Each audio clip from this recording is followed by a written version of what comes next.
Bismillahirrahmanirrahim. Assalamualaikum warahmatullahi wabarakatuh. Selamat malam, teman-teman.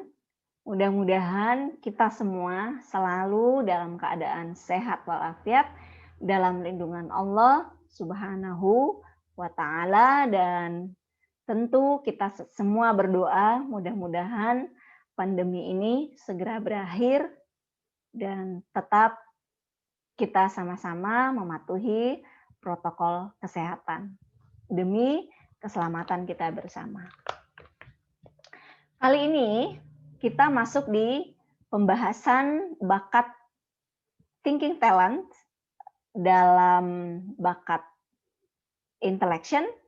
Bakat intellection ini dalam thinking talents adalah bakat kelima, teman-teman. Kalau teman-teman juga sudah menyimak barangkali di video-video sebelumnya. Pertama kita coba balik lagi, kita sudah membahas bakat futuristik, kemudian yang kedua itu kita bahas strategik, yang ketiga kemarin kita membahas ideation, yang keempat kita sudah membahas analytical, dan yang kelima pada malam hari ini kita membahas bakat intellection. Nah, bakat intellection ini ada di wilayah thinking talents, aktivitas otak kiri, otak kiri. Kalau kemarin kita sudah membahas bakat analytical juga ada di otak kiri, dan sebelumnya di tiga bakat itu ada di aktivitas otak kanan, ya, yang hubungannya dengan imajinasi. Baik. Yuk kita bahas apa sih, pertama kita ingin mengetahui apa sih bakat intellection itu, deskripsinya seperti apa sih gitu ya kalau seorang pribadi memilikinya gitu. Kemudian yang kedua, kira-kira kebutuhan orang yang memiliki bakat intellection itu apa saja, karena di setiap bakat itu pasti ada kebutuhan mendasar yang memang semestinya dipenuhi. Kemudian yang ketiga, bagaimana cara mengantisipasi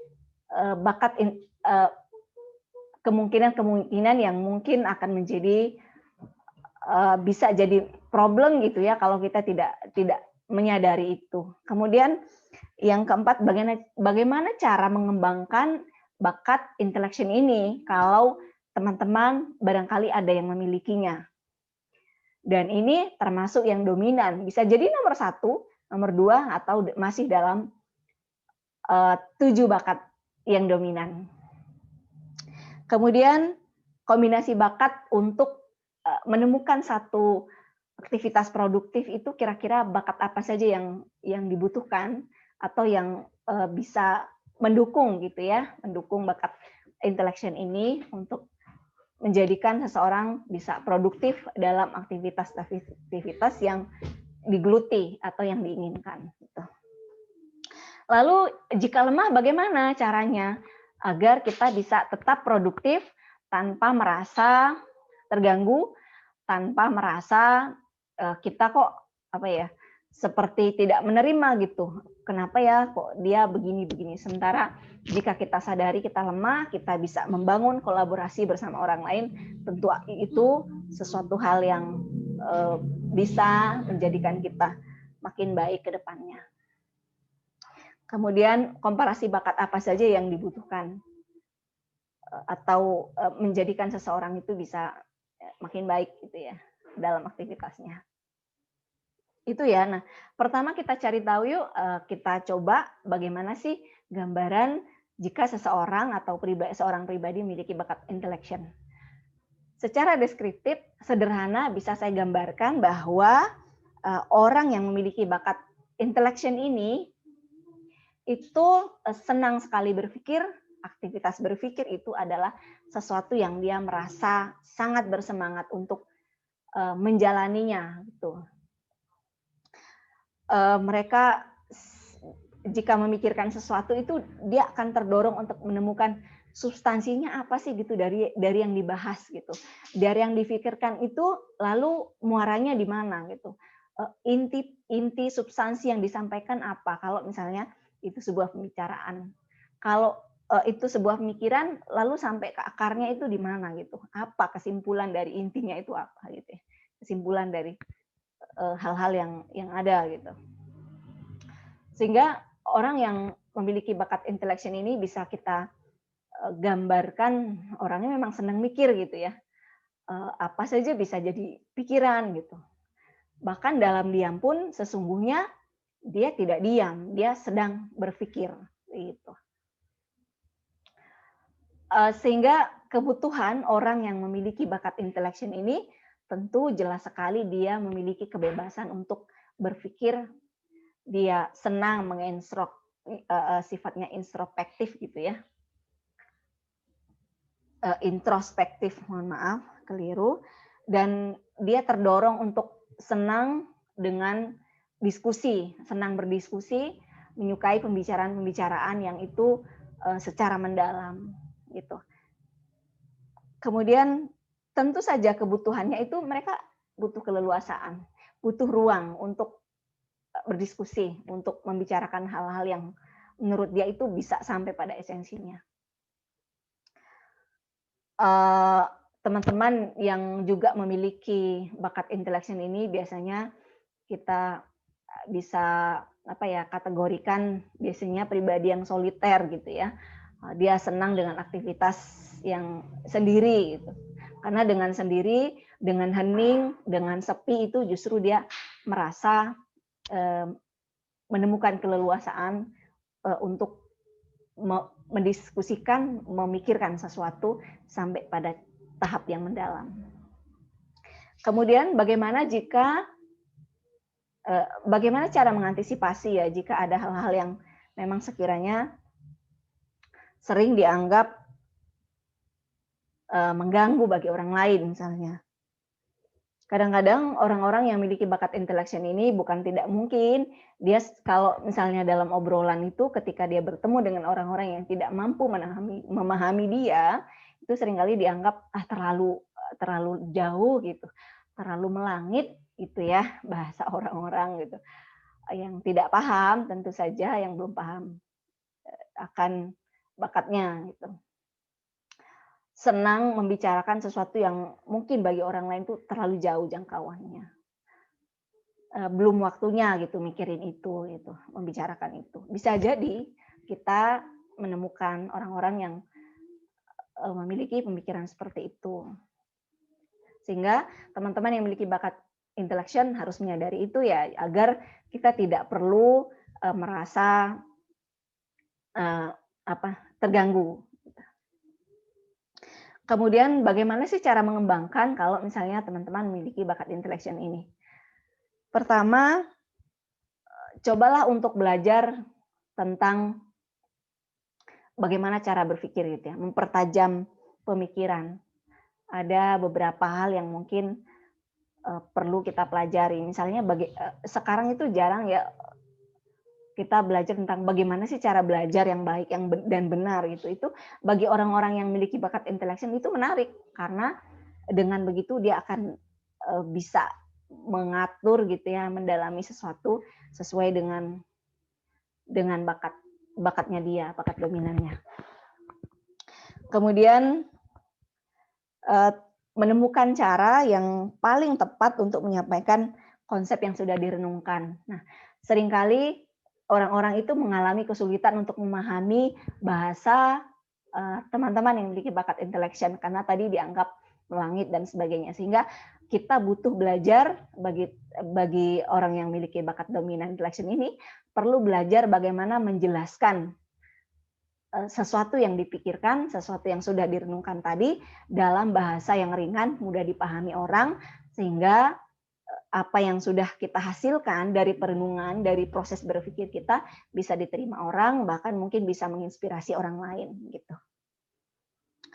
Lalu kombinasi bakat apa saja ya yang bisa menghasilkan profesi tertentu, pekerjaan tertentu, aktivitas tertentu yang produktif. Kita lihat orang yang memiliki bakat intellection yang kuat, yang dominan, itu dengan kombinasi bakat ideation, kemarin sudah kita bahas ya di video ketiga kalau tidak, ya video ketiga. Kemudian dia bisa didukung oleh kemampuan komunikasi secara verbal baik begitu, ataupun secara lisan ya, dalam bentuk tulisan, lisan maupun tulisan maksud saya, itu dia akan mampu menjadi seorang jurnalis yang mumpuni gitu ya, dari kombinasi bakat ini.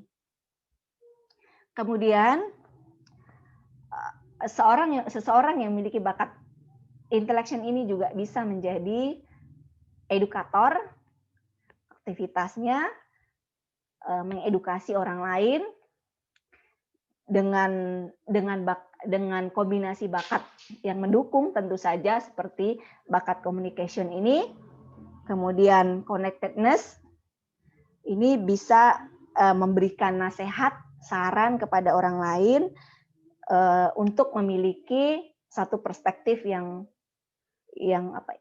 holistik ya, yang utuh, yang sampai pada sesuatu hal yang mendasar, substantif gitu. Kemudian profesi lainnya yaitu interpreter, seorang penerjemah ya, penerjemah bahasa.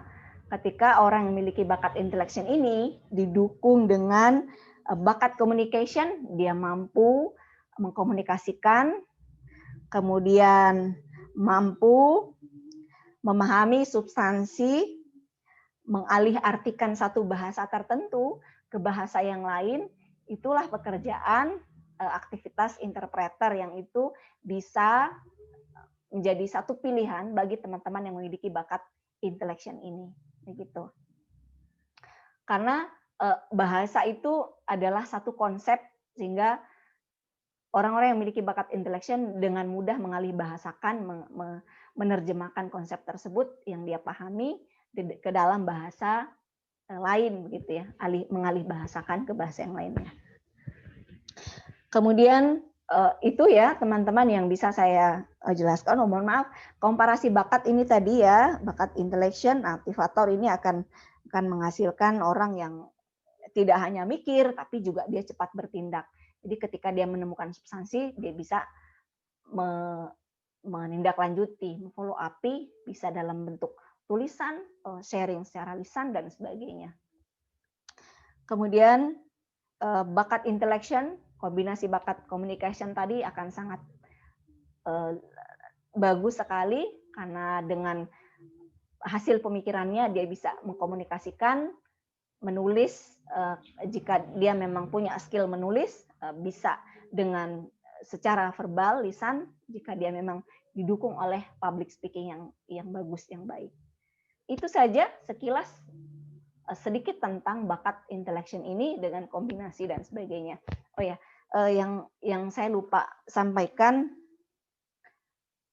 tentu dalam setiap bakat ini dibutuhkan kedewasaan ya. Jadi sekali lagi bagi orang-orang yang memiliki bakat intellection juga perlu membekali dirinya satu kedewasaan agar dia bisa menerima perspektif orang lain dalam hal pemikiran dan pandangan-pandangan yang terkait dengan apa yang sedang dipikirkan gitu. Karena pada dasarnya setiap bakat adalah satu potensi yang istimewa dan dibutuhkan juga kedewasaan agar bakat-bakat ini bisa termaksimalkan, termanfaatkan, bisa memberikan insight positif bagi orang lain, bisa bermanfaat. Itu saja dari saya. Mudah-mudahan ada manfaatnya tentang sharing kita bakat kelima dari Thinking Talents ini. Sekian dari saya. Mohon maaf bila banyak hal yang kurang berkenan. Mohon maaf. Assalamualaikum warahmatullahi wabarakatuh.